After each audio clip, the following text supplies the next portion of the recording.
Está aqui conosco a deputada federal Ana Paula Lima, do PT, nossa convidada hoje. A gente agradece imensamente ter aceitado o convite de participar do programa hoje. Deputada, ela está no período de recesso lá em Brasília, está aproveitando, claro, né? Deputado não pode ficar parado, né? Aproveitando para visitar as bases. A deputada esteve aqui ano passado, quando nem tinha iniciado ainda o período de campanha. A gente bateu um papo aqui na minha coluna e hoje ela voltou, ela já percebeu, tá diferente as coisas aqui. Claro, ficou diferente o nosso cenário, porque agora tem o programa ao vivo. Seja bem-vinda, então, deputada. Muito obrigada, Ednei. Um prazer muito grande retornar aqui nesse importante canal de notícias para a nossa região. Estou acompanhada também aqui do presidente do Sindicato Comércio, Fernando, e que nos acompanha numa uma agenda extensiva. Não adianta só vir e depois desaparecer. Vim prestar contas do meu mandato, das boas novas do governo do presidente Lula. E Canoinhas, ele sempre teve um carinho muito especial, tanto meu, quanto era deputado estadual, como também do deputado federal Décio Lima, que trouxe muito investimentos para essa região. Mas eu quero te agradecer, né, esse carinho de toda a sua equipe, que sempre nos recebeu aqui de uma forma muito afetuosa e democrática, porque aqui passa todo mundo, né, de direita, de esquerda. O importante é se comunicar com a população. Exatamente, deputada. E a gente teve nessa transformação no país, nessa virada de chave no país esse ano, né, deputada? Essa coisa de sair um governo muito mais voltado para a direita, ter agora o retorno do governo Lula, né? São quase 7 meses de governo e já dá para a gente ter uma ideia do que mudou, do que transformou aqui no país, né? A gente tem uma grande resistência às ideias da esquerda aqui no estado de Santa Catarina, mas o estado também se beneficiou de muita coisa que veio desse governo nesses 7 meses, né? Ah, com certeza. Eu fico assim impressionada dos municípios que eu visitei agora nesse período aqui no Planalto Norte, de muitas reclamações em diversas áreas, na área da saúde, da educação, da infraestrutura, né? E que no antigo governo federal, nenhum investimento foi feito em Santa Catarina e olha que o antigo presidente recebeu uma votação expressiva. Mas o presidente Lula sempre nos orienta e todo o seu ministério a atender todos de forma igualitária. Mesmo hoje de manhã, visitando a prefeita aqui, olha, prefeita, quando a senhora for recebida em Brasília, não vão perguntar nenhum partido que a senhora pertença, nem se a senhora votou em A, B ou C. Vão querer saber quem mora na cidade e o que pode ser feito pela cidade. Eu trouxe aqui alguns recursos, né, do governo federal, trouxemos aqui a pedido do Fernando para o Hospital Santa Cruz, estive visitando a direção do Hospital Santa Cruz, quase R$800 mil agora, que inclusive, Ednei, proporcionou o pagamento da primeira parcela do 13º para os funcionários do Hospital Santa Cruz. Trouxemos aí recursos para a rede feminina. Esse é um recurso fora da área de saúde, é um recurso direto do hospital, como é que funciona? É um recurso da área da saúde que nós, do Ministério da Saúde, direcionado para o Hospital Santa Cruz. Na rede feminina de combate ao câncer... eles recebem já, né, mensalmente o convênio. Não, esse é um extra, né? Um recurso extra. R$800 mil. Que ficaram até surpresos quando chegou. E que vai poder pagar a primeira parcela do 13º dos funcionários do Hospital Santa Cruz. Então, assim, ó, em menos de 7 meses de governo, o governo federal já demonstrou um carinho muito especial por estado de Santa Catarina. Nas obras de infraestrutura, por exemplo, a 280 aí, que está fazendo toda a duplicação que vem de São Francisco do Sul e vai até Jaraguá, mas com compromisso aqui de fazer a terceira faixa, da 116. Só para a gente não perder o fio aí, deputada, da 280, existe um plano realmente para privatizar a rodovia, passar para uma iniciativa privada? Tem uma discussão em nível federal sobre essas parcerias público-privadas, né? Então, ainda não sabemos quais rodovias que há interesse em fazer essas parcerias. Eu acho que esse debate ainda não chegou ali no Congresso Nacional. Mas há um estudo, de repente, em algumas rodovias no Brasil, fazer as parcerias público-privadas. E 280 é uma possibilidade, então. Não vou te dar certeza, né? Não veio para o debate ainda quais rodovias em Santa Catarina. O que nós queremos é resolver o problema da 280, que já está principalmente esse ano, em aporte de recursos para fazer a duplicação, mas a região aqui do Planalto, ela precisa resolver alguns gargalos que eu acho que seria solucionado a partir de fazer a terceira faixa. Nesse primeiro momento. Isso né? me Nesse parece primeiro que é momento. realmente uma prioridade mesmo aqui, né, da nossa região. Diferente do governo do estado, que tem feito muita propaganda e pouca ação.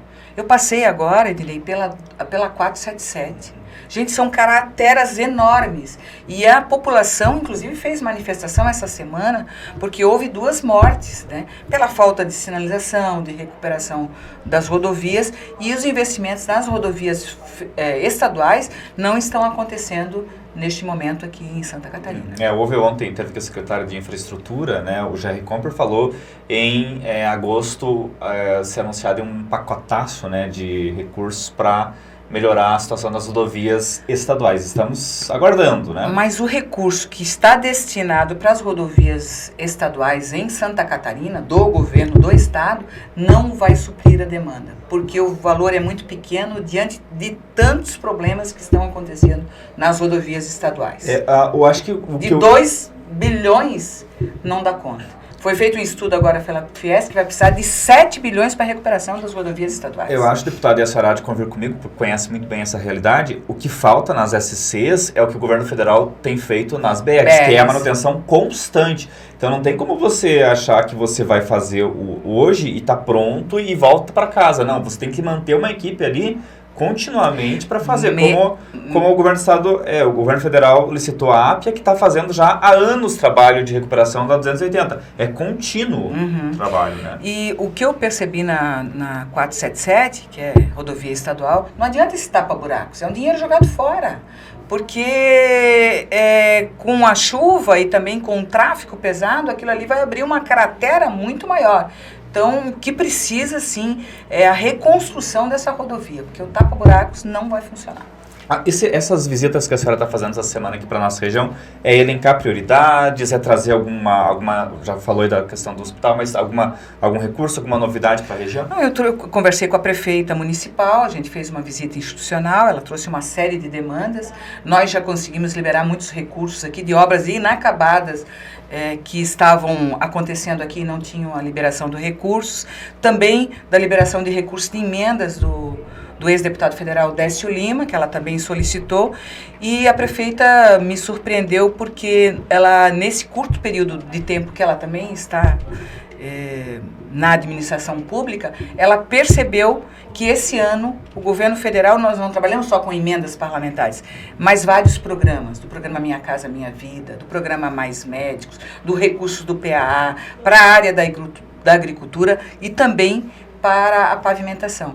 Então, foi 76 milhões que foram cadastrados para os programas do governo federal que fizeram uma abertura e todos os municípios estão aptos a fazer a solicitação dessas obras e desses recursos. Claro que seria até indelicado a senhora se dar sua opinião sobre uma questão puramente aqui do município de Canoinhas, mas tem uma questão que está pegando muito, que é o empréstimo que ela quer fazer. Ela quer emprestar 30 milhões de reais para comprar maquinário e para melhorar a infraestrutura.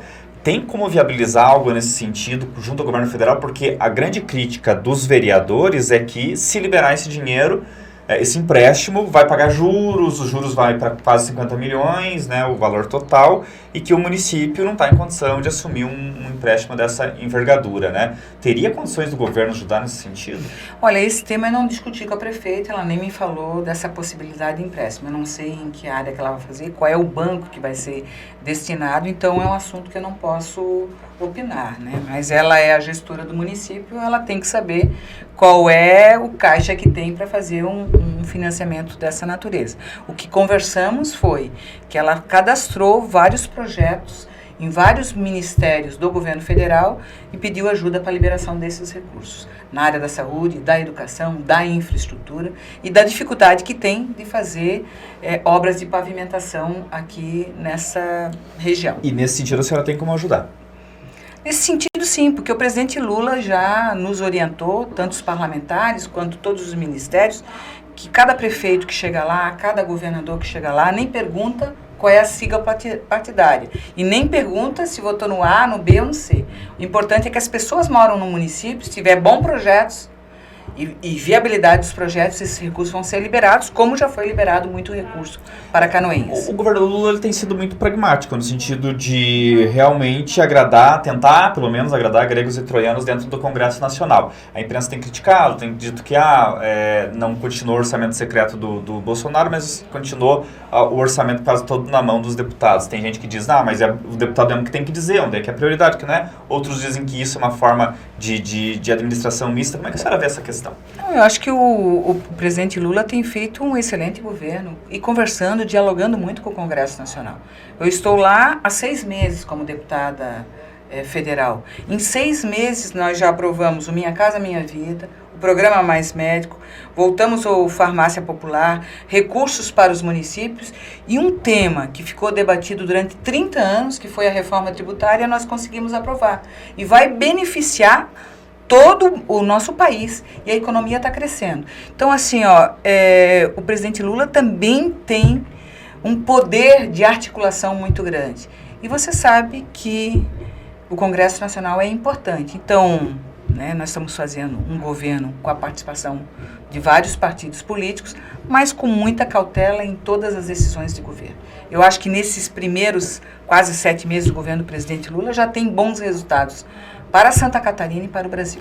A reforma tributária acho que quem falar que não era necessário está totalmente por fora do Brasil, né? Porque realmente era uma coisa necessária.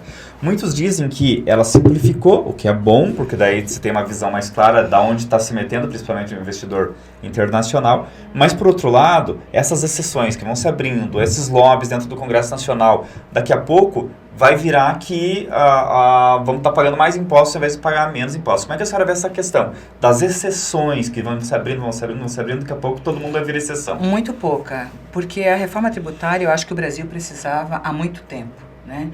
O povo brasileiro não sabe quanto paga de imposto e paga muito de imposto. Simplificou. Se é algo interessante que aconteceu, foi a simplificação. E a gente percebeu que vários empresários do Brasil apoiaram a reforma tributária. Nós não sabíamos se pagávamos por serviço ou por consumo.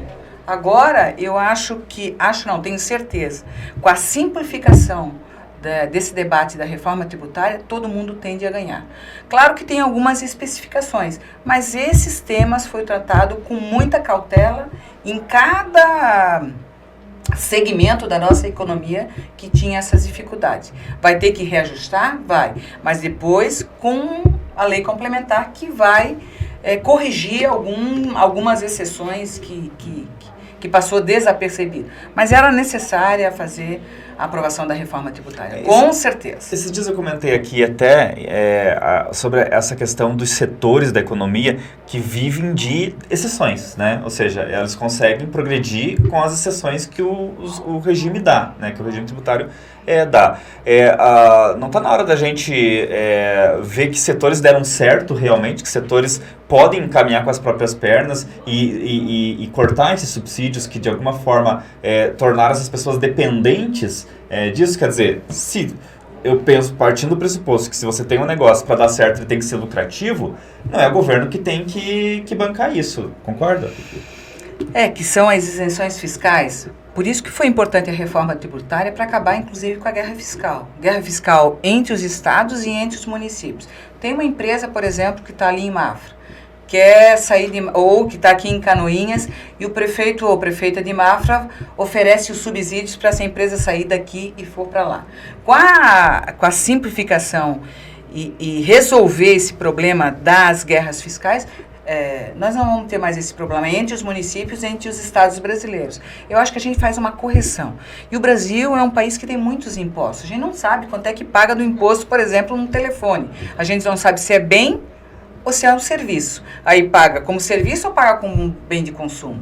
E a outra questão da reforma tributária é que o imposto vai ser cobrado no destino, aonde é consumido. Então, o imposto de tudo que fabrica aqui em Canoinhas vai ser destinado aonde vai ser consumido, se é em Canoinhas, se é em Mafra ou qualquer outro município. Claro. Simplifica, né, essa questão e essa guerra fiscal que vários municípios e vários estados brasileiros viviam aí nessa concorrência. Por exemplo, o estado de Santa Catarina tem isenção fiscal na ordem de 21 bilhões de reais. É muito. Né? E são setores altamente lucrativos. E quem é que, por exemplo, você poderia receber, ou outra empresa poderia receber, por quê? Não tem isso. Então, com a reforma tributária, nós vamos acabar com os incentivos fiscais, porque é menos recurso que entra por... Mas vai ter gente que vai pagar mais impostos do que paga hoje, e pode ter gente que vai pagar menos impostos do que paga hoje? Vai moralizar o sistema. Eu acho que todo mundo vai pagar imposto, porque o que a gente vê hoje é muita sonegação. E agora a gente vai normalizar essa situação e com o crescimento da economia, todo mundo vai ganhar. E com a isenção da cesta básica, você tem também a garantia de que aquela pessoa do salário mínimo que consegue comprar a cesta básica não vai ter um aumento. Isso foi uma fake news que colocaram, né? Para, inclusive, iludir a nossa fake população. News de que iria aumentar o valor. Que ia aumentar o valor. Não, o valor da cesta básica é zerado. Não tem imposto sobre a cesta básica. De vários produtos, que hoje chega a quase 1.300 itens a cesta básica. Bacana. Falar um pouquinho dos seus projetos, deputada, eu estive dando uma olhada no que a senhora já apresentou esse ano, foram 17 projetos e muitos deles colocam aí a questão da mulher, né, como uma prioridade. Por exemplo, quando a senhora fala num projeto nacional para instituir um observatório de violência contra a mulher, diz muito sobre a nossa região, porque infelizmente, Fernando está aqui, ele pode te confirmar, a gente tem muito caso de violência doméstica aqui na nossa região. Ainda, né? E o número de feminicídios em Santa Catarina aumentou muito. Por que apresentei esse projeto em nível nacional? Porque quando eu era deputada estadual, eu apresentei da mesma forma um projeto em Santa Catarina. Porque a gente não tinha dados da violência e nem quais as regiões que possuíam mais ou menos violência doméstica e o número de feminicídios. E agora nós conseguimos identificar, através do Observatório da Violência em Santa Catarina, qual é a região e daí fazer as políticas públicas do governo, tanto do município quanto do estado ou quanto federal, para minimizar esse problema ou sanar esse problema que são as mulheres que sofrem. Quando a mulher sofre uma violência, não é só ela que sofre, é toda a sua família. E a gente precisa quebrar esse ciclo da violência. Então é um projeto que foi muito bem aceito no Congresso Nacional, inclusive pelo Ministério das Mulheres, porque a gente precisa identificar no país quais as regiões que mais cometem violência contra as mulheres, e eu tenho certeza que isso vai nortear, inclusive, recursos para fazer as políticas públicas para resolver o problema da violência. Eu me recordo de uma entrevista bizarra, por sinal, da ex-ministra da Mulher, a Damares Alves, na Globo News, e o Merval Pereira irritadíssimo, inclusive, com ela, porque ela dizia assim que ela queria entrar na casa das pessoas como ministra, né, e chamar o pai que não fala com o filho que não fala com o pai, e colocar um de frente pro outro e conversem. É óbvio que ela jamais conseguiria fazer isso, até porque existe no Brasil uma questão de foro íntimo, né, que ninguém pode se meter. Mas quando a gente fala no Observatório Nacional, quando a gente fala de medidas, eu não consigo enxergar nada que consiga realmente entrar naquela casa onde está acontecendo a violência, fazer aquele homem parar, porque começa silenciosamente essa questão, né? E culmina na agressão, que daí entra a polícia, mas a polícia também não pode manter o cara preso o resto da vida porque ele bateu na mulher, não existe lei no Brasil para isso. Então eu não consigo, eu louvo os esforços para que alguma coisa seja feita, porque precisa ser feita, mas eu não consigo encontrar algo realmente eficaz para resolver essa questão, deputada. Mas, Ednei, antigamente as mulheres também sofriam violência e não tinham nem como denunciar. E várias mulheres sofreram isso. Normalizava, né? Isso. E isso aí afetou toda uma sociedade, né? Dos filhos, né? E da região. Então as mulheres sofriam caladas. Com a implementação da Lei Maria da Penha, nós conseguimos identificar, as mulheres tiveram a coragem de denunciar. O que nós queremos agora? Claro que é um processo que é longo e precisa ser mudado, mas precisa fazer a mudança cultural. Não adianta eu apenas proteger a mulher, eu tenho que tratar o homem. Porque ele vai se separar dessa mulher, vai casar com outra mulher e vai continuar o ciclo da violência. Então não adianta fazer políticas públicas, primeiro de proteção à vida da mulher, mas nós precisamos tratar também os homens. E isso começa com a educação nas escolas, de meninos, de meninas, e que violência ninguém precisa receber. Então essa mudança cultural também está dentro desse projeto, né, que nós não podemos mais conviver com esse número grandioso de mulheres que, inclusive, estão perdendo a vida. E a outra questão é o seguinte, a polícia precisa estar preparada. Nós aprovamos agora, também nesse primeiro semestre, a igualdade salarial entre homens e mulheres, que era uma coisa que também é um tipo de violência. Fazer trabalhos iguais e receber diferentemente, isso também empodera a mulher. E a outro projeto que nós aprovamos é a Delegacia 24 Horas. A gente sabe que o maior número de violência acontece à noite, infelizmente também por causa da bebida, e finais de semana. Só que a delegacia, ela funciona até às 17 horas em alguns municípios e fecha sexta-feira à noite e só abre na segunda-feira às 8 horas da manhã. E durante todo esse período do final de semana, as mulheres não tinham aonde recorrer. Então é um trabalho lento, importante, feito nos municípios, com a polícia militar, com grupos de apoio a essas mulheres, com casas, né, de proteção, abrigo para essas mulheres que são vítimas de violência, que muitas não denunciam primeiro. Questão econômica. Não tem para onde ir. Tem um problema com os filhos. Então, é muito complexo isso, mas se faz necessário. E a senhora também está propondo a questão de a mulher ser atendida por mulher, né, por policial mulher, né? E capacitado, né? Não basta ser apenas mulher, mas precisa, né, ser capacitado e o atendimento de uma forma bem humanizada. Gostaria de abordar dois assuntos que estão no noticiário nacional hoje e que teve impactos diferentes em diferentes regiões do país. Aqui em Santa Catarina eu vi muita gente falando, por exemplo, do anúncio dos assassinos da Marielle Franco, né? Sabe-se quem são os assassinos, não se sabe ainda quem é o mandante. Isso foi feito em 7 meses de governo, né? Porque isso se tornou uma investigação federal, né? A partir de determinado momento, e isso depois de 4 anos de não se ter praticamente nenhuma novidade sobre o caso, né? Muita gente fala assim, deputada aqui em Santa Catarina, mas o que a Marielle tem de mais importante que os outros? Acho muito importante a gente pontuar isso, né? O porquê dessa comoção em torno do caso da Marielle Franco. Porque foi um assunto que teve repercussão, inclusive, internacional. Era uma vereadora, levou 5 tiros na cabeça, né, e era um assunto que precisava ser resolvido. Todos os casos precisam ser resolvidos. Mas a Marielle foi simbólico para isso. Não é só o caso da Marielle. Ela é simbólico para que qualquer crime que aconteça, ele precisa ser investigado. De uma forma como está sendo investigado. Por que durante 4 anos do antigo governo não deram prioridade para isso? O que Marielle sabia e por que ela foi morta? Então, alguns interesses que estavam envolvidos. E por que ficou tão tempo velado esse caso, protegido? Em apenas 6 meses, 7 meses do governo do presidente Lula, casos como esses têm sido desvendados. Vou citar a Marilis Pereira Jorge hoje na Folha, ela diz o seguinte, né, que desvendar esse crime não é apenas fazer justiça a Marielle e Anderson e levar um pouco de conforto de suas famílias, é a possibilidade de trazer à tona parte da podridão que tomou conta dos órgãos do governo do Rio de Janeiro, porque esse crime ele é muito maior, né? O que ele simboliza, né?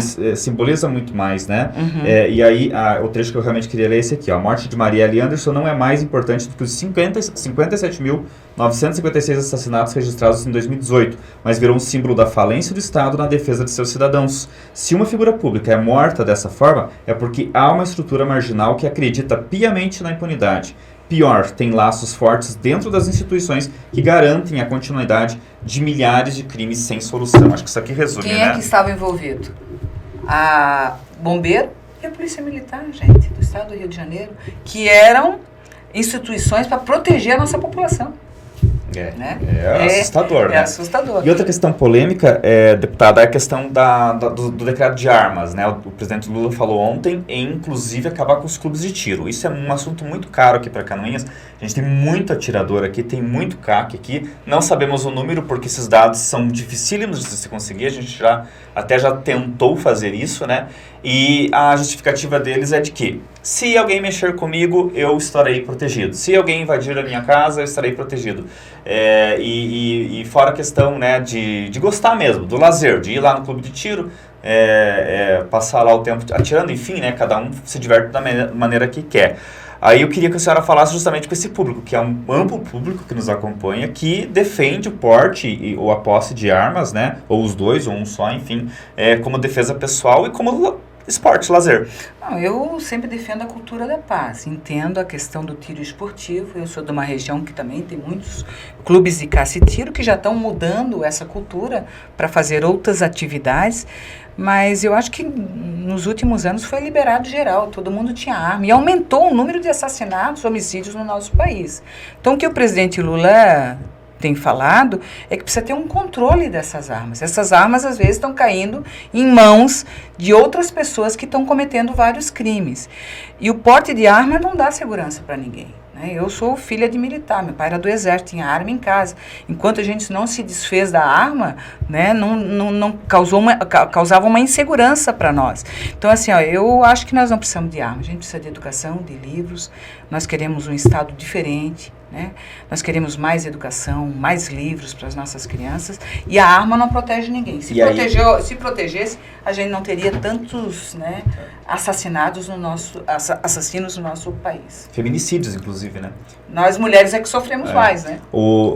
E também aí acho que entra uma questão que é um argumento muito utilizado por quem defende o porte de arma, que é a questão, o Estado não me protege. Aí que tem que também melhorar as nossas polícias para a gente ter um Estado mais protetor em relação à segurança das pessoas. A arma tem que ser para quem sabe usar arma, quem está preparado para usar arma. Minha vizinha, na cidade de Blumenau, tinha arma em casa e o filho de 16 anos foi brincar de roleta russa com a arma do pai.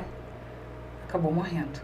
Ela defendia a arma em casa, para se proteger, mas a vítima foi o filho. E o preparo também, né? Porque o bandido está preparado para atirar em você. Você não está preparado para atirar. Meu medo era o seguinte, entrar na minha casa, pegar a arma do meu pai e ainda ser morto por uma arma que estava ali, que estava na sua casa. Então, o estado de segurança, ela não pode ser individual, tem que ser coletivo. Eu não quero aumentar muros na minha casa. Eu quero que a gente possa viver sem esse medo e ter que ter uma arma para me proteger.